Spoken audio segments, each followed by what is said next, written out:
کشف المحجوب میں داتا صاحب لکھتے ہیں صرف اس چیز کو واضح کرنے کے لیے کہ امام حسن رضی اللہ تعالیٰ نے تو صلح کی، کس سے؟ حضرت امیر معاویہ رضی اللہ تعالیٰ عنہ سے، اور صرف صلح ہی نہیں کی، بیعت کی. یعنی اس کے درجنوں حوالے ہم دکھا سکتے ہیں.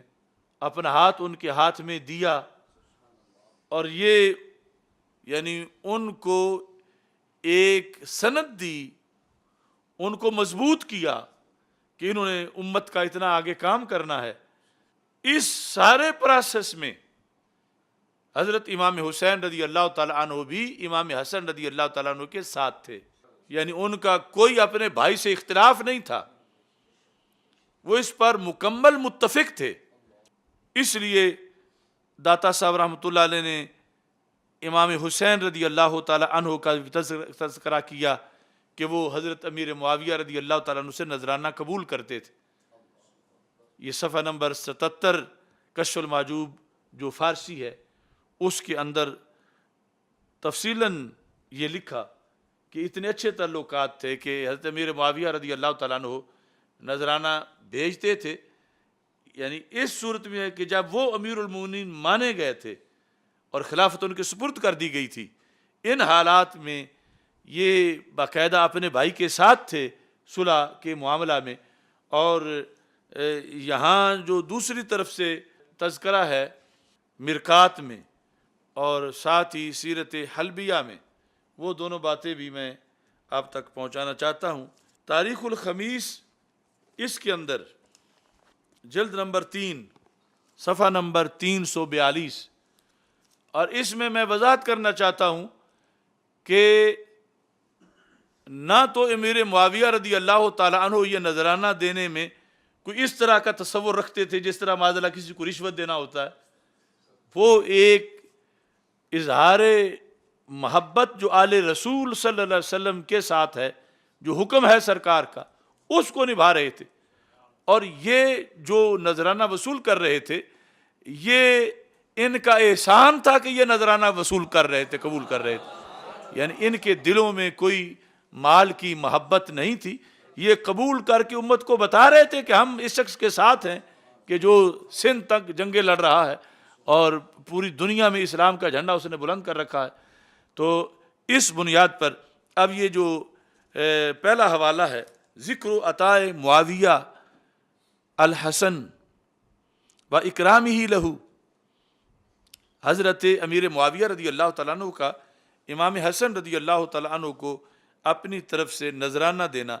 تاریخ الخمیس فی احوال انفس نفیس، اس میں یہ 3 نمبر جلد کے اندر ان عبداللہ بن بریدہ ان الحسن داخل علی معاویہ رضی اللہ تعالیٰ عنہ، امام حسن رضی اللہ تعالیٰ عنہ حضرت امیر معاویہ رضی اللہ تعالیٰ عنہ کے پاس تشریف لائے.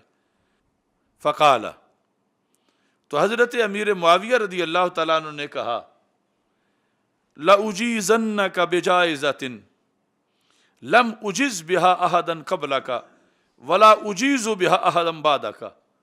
اے میرے رسول صلی اللہ علیہ وسلم کے فرزند، آج میں آپ کو ایک ایسا تحفہ دوں گا جو میں نے آج تک کسی کو نہیں دیا، آج تک میں نے کسی کو نہیں دیا اور آئندہ کسی کو دوں گا بھی نہیں. تو کیا ہوا؟ فَأَجَازَهُ بِأَرْبَعِمِائَةِ أَلْفِ درہم. وہ زمانہ جب 5 درہم نصاب بنتا تھا بہت بڑا، تو حضرت امیر معاویہ رضی اللہ تعالی عنہ نے 4 لاکھ درہم کا نذرانہ حضرت امام حسن کو پیش کیا. 400,000 100,000 1 لاکھ ب400,000 درہم 4 لاکھ کا نذرانہ پیش کیا. تو احسان کیا امام حسن رضی اللہ تعالیٰ عنہ نے، فقابلہا، قبول کر لیا. اس گھرانے کا قبول کرنا کسی کے نذرانے کو یہ احسان ہے. تو کہاں کہ یہ دھویں کے مارے ہوئے لوگ اور کہاں ان ہستیوں کے آپس کے تعلقات، اور کس انداز میں. ادھر جو داتا صاحب رحمۃ اللہ علیہ نے لکھا تو اس میں یہ ہے کہ 5 تھیلیاں تھیں دیناروں کی، سونے کے دینار، اور ہر تھیلی میں 1000 دینار تھا. یعنی یہ ایک بار جو بھیجا حضرت امیر معاویہ رضی اللہ تعالیٰ عنہ نے حضرت امام حسین رضی اللہ تعالیٰ عنہ کو، اور انہوں نے شفقت اور احسان فرماتے ہوئے اس کو قبول کیا اور فوراً آگے دے دیا. یعنی منگتا بیٹھا ہوا تھا اس کو دے دیا، لیکن پاس نہیں رکھا، نہ انہیں کوئی ہرس تھی. لیکن یہ تو ثابت ہوا کہ آپس میں ان ہستیوں کے اتنے خوبصورت تعلقات تھے. اب یہ جو بات یہاں لکھی ہے مرکات میں، اس سے بڑے تحفے کا ذکر ہے. مرکات شرح مشکات جلد نمبر 11، اس کے اندر جو ہے وہ صفحہ نمبر 300، اس میں لکھا ہے سند سے ان عبداللہ بن بريدة ان الحسن دخل على معاویہ رضی اللہ تعالیٰ عنہما فقال لا اجیزنک بجائزہ لم اجز بها احدا قبلک ولا اجیز بها احدا بعدک، کہ وہ تحفہ دوں گا جو آج تک کسی کو میں نے نہیں دیا، وہ تحفہ میں دوں گا اور بعد میں بھی میں کسی کو نہیں دوں گا. وہ کیا ہے؟ فَأَجَازَهُ بِأَرْبَعِمِائَةِ أَلْفِ بِأَرْبَعِمِائَةِ أَلْفِ 4 کروڑ کا، یعنی اس زمانے کے لحاظ سے. فَقَابِلَهَا، تو حضرت امام حسن رضی اللہ تعالی عنہ نے اس کو قبول فرمایا.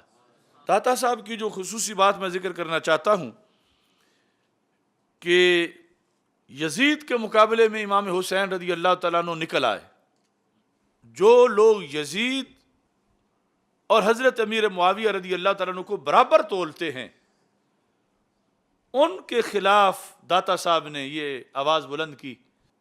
آپ نے فرمایا کہ جب حضرت امام حسن رضی اللہ تعالیٰ عنہ نے صلح کر لی، اس میں امام حسین بھی ساتھ تھے، اور اس صلح میں واقعی امیر معاویہ جب ان کے ہاتھ پر بیعت کر لی گئی تو یہ امیر المومنین برحق بن گئے، اور جب تک وہ زندہ رہے حق غالب رہا، وہ حق کی حکومت تھی. کہا یہ وجہ ہے کہ امام حسین نہیں نکلے کسی جہاد کے لیے ان کے مقابلے میں، یعنی یزید کے معاملے میں آ گئے میدان میں. آپ نے ثابت کیا کہ یزید کا معاملہ اور ہے، اس کو تم حضرت امیر معاویہ رضی اللہ تعالی عنہ کے ساتھ اٹیچ نہ کرو. اس کے خلاف نکل آئے، لیکن حضرت امیر معاویہ رضی اللہ تعالیٰ عنہ کے حامی بن کے رہے. لفظ کیا لکھتے ہیں؟ آپ فرماتے ہیں کہ حسین بن علی بن ابی طالب رضی اللہ تعالیٰ عنہ از محققان اولیاء بود، محقق اولیاء میں سے تھے. داتا صاحب لکھتے ہیں وَقِبْلَ اہل صفا و قتیل کربلا و اہل این قصہ بردرستی حال و متفقن کہ تا حق ظاہر بود مر حق را مطابع بود. تا حق ظاہر بود، جب تک حق ظاہر تھا تو آپ اس حق کے پیروکار تھے، اس حق کے تابع تھے. یہ کس کو حق کہہ رہے ہیں؟ حضرت امیر معاویہ کے دور کو. تا حق ظاہر بود مر حق را مطابع بود و چون حق مفقود شد شمشیر برکشید. اور جب حق مفقود ہو گیا، حضرت امیر معاویہ رضی اللہ تعالیٰ عنہ نہ رہے، تو پھر شمشیر برکشید، حضرت امام حسین رضی اللہ تعالیٰ عنہ نے تلوار نکال لی. یعنی انہیں نہ پہلے بزدلی تھی نہ اب بزدلی تھی. اگر وہ زمانہ اس اہل نہیں تھے امیر معاویہ تو یہ اس وقت بھی تلوار نکال سکتے تھے، اس وقت نہیں نکالی. یہ داتا صاحب کہہ رہے ہیں. یہ اجے پھجے جو آج کے ہیں ان کو داتا صاحب کی طرف لے چلو کہ تمہاری حیثیت کیا ہے، وہ معرفت، وہ تقوی، وہ ولایت، وہ علم، تو داتا صاحب کے سامنے پیش ہو جاؤ جا کے. تو داتا صاحب فرماتے ہیں کہ چوں حق مفقود شد شمشیر برکشید و تا جان عزیز فدائے خدا ون تعالی نہ کرد نیارامید. پھر اس وقت تک آرام نہیں کیا امام حسین رضی اللہ تعالیٰ عنہ نے جب تک اپنی جان دین کے لیے قربان نہیں کر دی.